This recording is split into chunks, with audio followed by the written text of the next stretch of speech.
জি, আসসালামু আলাইকুম। আমরা এখন যে রাস্তাটাতে দাঁড়িয়ে আছি সেটা হচ্ছে ২ নং ১২০৩ ইউনিয়নের গোবাদিয়া গন্দ্বীপ সংযোগ সড়ক। এটাকে কখনো বৈদ্যনাথ জাল বলে, কখনো মরহুম মিন্নত আলী দুবাসী সড়কও বলে। তো সড়কের নাম যাই হোক, বাস্তবতাটা হচ্ছে এই সড়কটা ছিল খুব সরু একটা ছোট রাস্তা। সেই রাস্তাটা ২০১৬ সালে ইউনিয়ন পরিষদের চেয়ারম্যান হওয়ার পরে এখানে বারবার ইজিবিবি মাটি কেটে দুই ধারের জমি থেকে মাটি কেটে রাস্তাটাকে ওয়াইডিং করা হয়, বড় প্রশস্ত করা হয় এবং সেখানে আমরা বারবার ব্রিক সোলিং করে রাস্তাটাকে একটা পর্যায়ে রাখি। সর্বশেষ মাননীয় সাবেক ভূমিমন্ত্রী আলহাজ সাহেবুজ্জামান চৌধুরী জাবেদ এমপি মহোদয় এখানে স্কুল কানেক্টিং যে একটা প্রজেক্ট আছে এলজিডির, সে এলজিডি থেকে এই সড়কটির ১ কিলোমিটার সড়ক এখানে টেন্ডার করেন এবং সেটার কাজটা শেষ হন। তো এখানে রাস্তার যে দুইটি কালভার্ট আছে, সেই কালভার্টগুলো এখনও বাকি আছে, সেই কালভার্টগুলো হবে।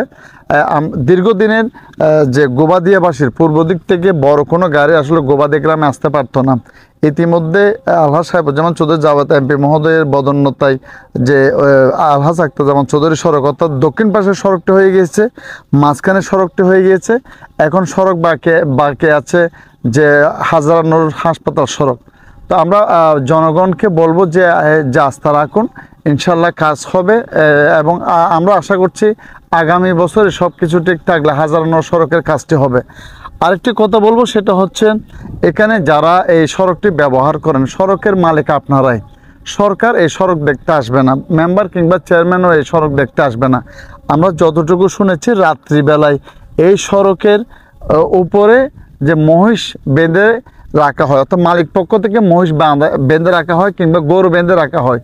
রাস্তায় যখন মানুষ গাড়ি নিয়ে চলাচল করে মানুষের যথেষ্ট বিঘ্ন ঘটে, মানুষ ক্ষতিগ্রস্ত হয়।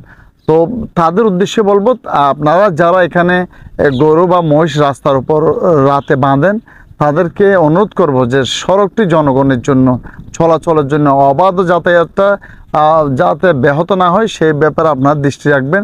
গরু এবং মহিষ যার যার মতো করে তার খামার বাড়িতে কিংবা বাড়িতে নিয়ে গিয়ে বাঁধবেন, রাস্তায় বাঁধবেন না, রাস্তার প্রতি যত্ন নেবেন।